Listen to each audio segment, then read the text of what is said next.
Look at that.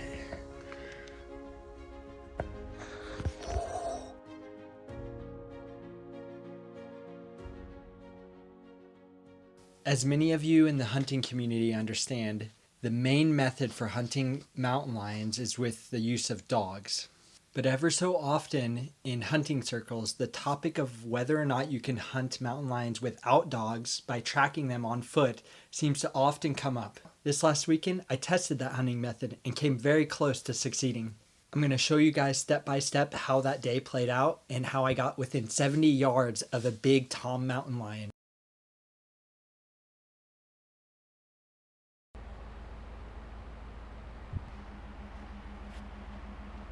Not your typical hunting setup here.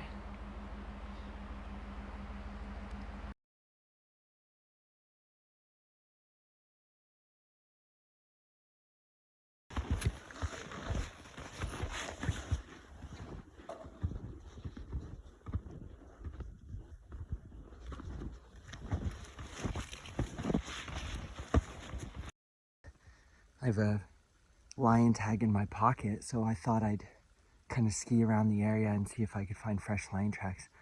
And literally within 20 minutes of my hike, I found the fresh tracks of a giant tom.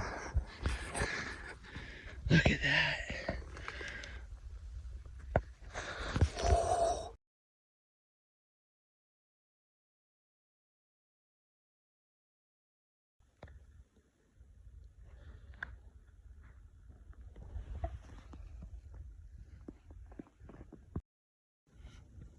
He laid down there for a long time before going back up there.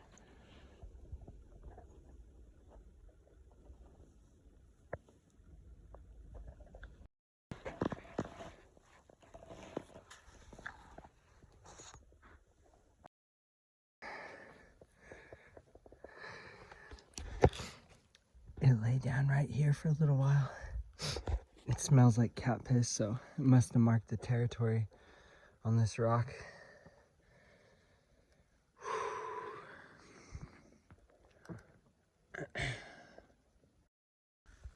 That lion just crossed into private land. I'm on the edge of public and private, so I'm gonna get back on my skis and run straight up this hill and see if he crosses back eventually. I have a feeling he probably will because I didn't see the tracks crossing anywhere down below me, so we shall see.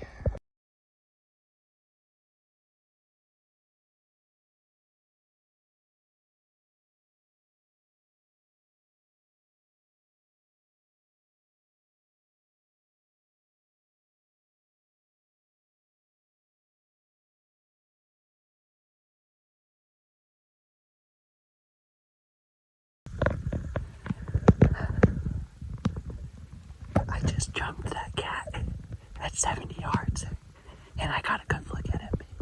He is fucking huge. I don't think he saw me, but he heard me. So I'm trying to see if he comes back around. His curiosity gets the best of him. Holy shit, I'm shaking.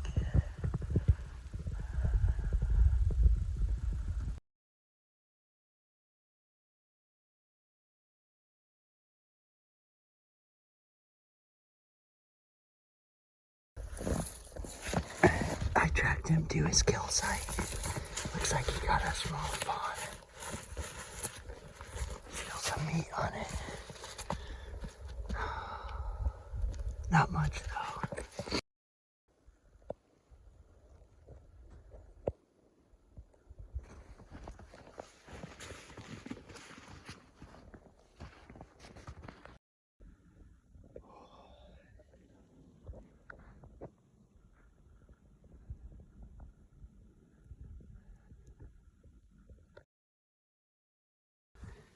Those are my tracks from about 20 minutes ago. And this is the lion crossing my tracks. Very fresh.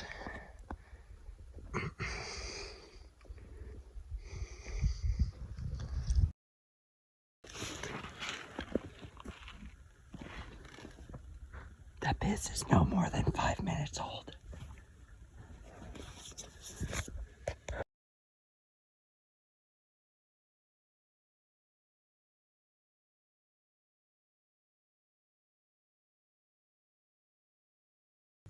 He lay down right here. More like a crouch.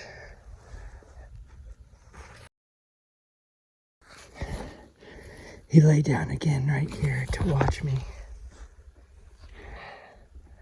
He knows he's being tracked.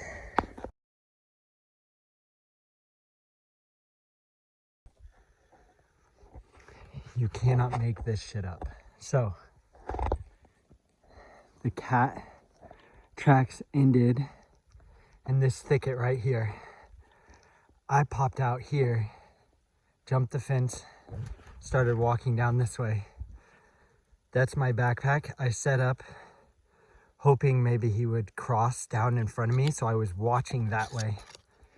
The cat came back around or was either laying there frozen while I walked past, and he just now fucking jumped right behind me while I was facing the other way and started moving that way.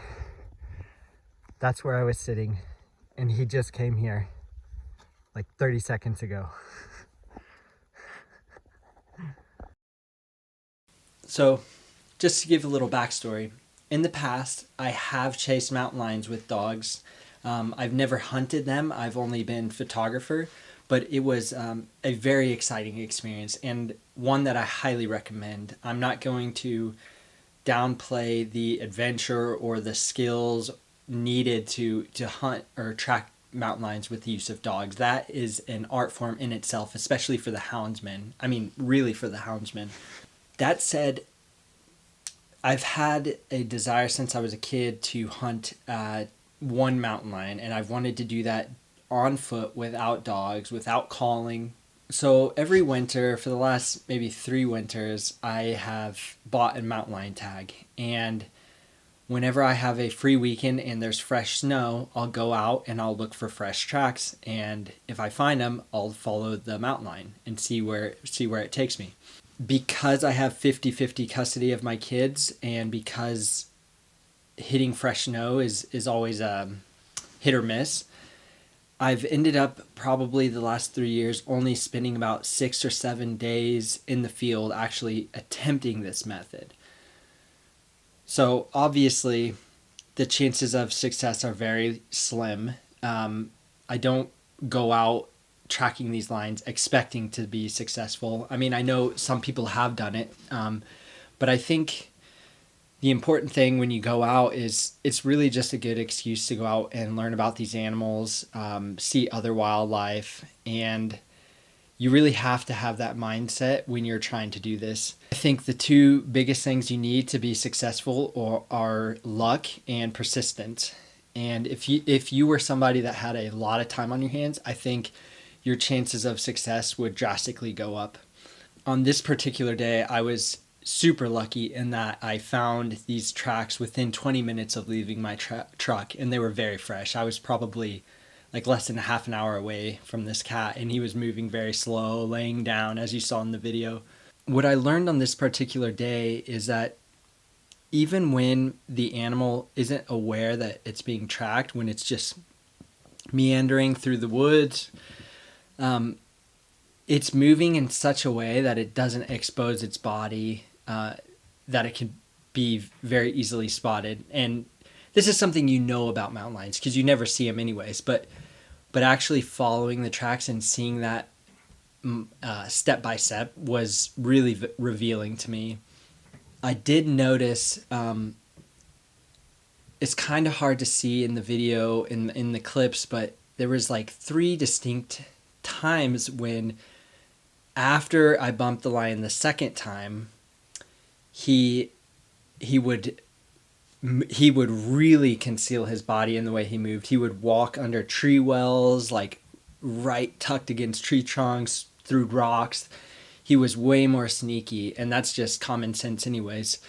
But the interesting thing is 3 different times I would be following the tracks, and obviously I would see this after the lion had passed the area, but I would follow the tracks in a straight line, and then the line would jet off like sharply to the side. And after following the tracks, I would see where it would lay down on a rocky outcrop or under a tree and watch me, like watch his back trail. You could literally see where its tracks turned around and was facing me, and where his tail and his body was pressed down against the ground. So he was super clever. He knew I was following him. And at that point, I think I did get close a number of times. I mean, obviously, at the very end when I decided to leave, I was super close to that cat. But after I bumped him the second time, the chances of success was very slim, I think. I think the reason I was able to stay close to him so long was that when I initially bumped him, he did not see me. He heard me and he got spooked, but he didn't see me. And he wasn't aware that I was following him until I bumped him that second time. And so I think to be successful, you almost have to make the shot count when you first encounter him, because the minute he's aware that he's being followed, it's your chances of success drop considerably. The other thing I wanted to note, I don't think I quite explained it well in that last clip towards the end, was when he was walking through those thickets at the end, he was going into the tree wells where I couldn't see. He was literally keeping his body close to the ground. And I was just getting tangled up, making lots of noise. I'm like, while I was doing this, I was thinking like, I'm never going to get close to the cat doing this because he's always going to hear me.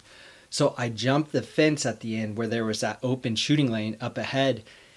And I was hoping to maybe catch the cat, because on the one side was heading towards the road and it was like a steep hillside, and the other was like open meadows where the deer were. So I was hoping to catch him, cut back over. But what happened was, as I was facing that way, I heard something behind me, and I looked back and I saw like snow powder just blowing in the wind, almost like, you know, when a tree branch drops snow and it kicks up the powder. And so that's when I decided to take a look back, and I saw those where the cat had been laying in a tree well, and when I passed, he waited and he had been watching me as I was faced the other way, and that's when he decided to make his move and jump and run off. So incredibly smart, and obviously, contrary to popular belief, he was really trying to avoid me. I mean, even though he was laying down very close to me, while I was facing the other way, if he wanted to attack me, he could have easily. And so obviously they're not always as vicious as people make them out to be, but they are very smart. Yeah, guys, I just wanted to share that experience with you. It was one of the most exciting hunting experiences I've ever had, and this includes, you know, the 5 years I lived in Africa as a professional hunter. Just super exciting. I can't wait to try it again.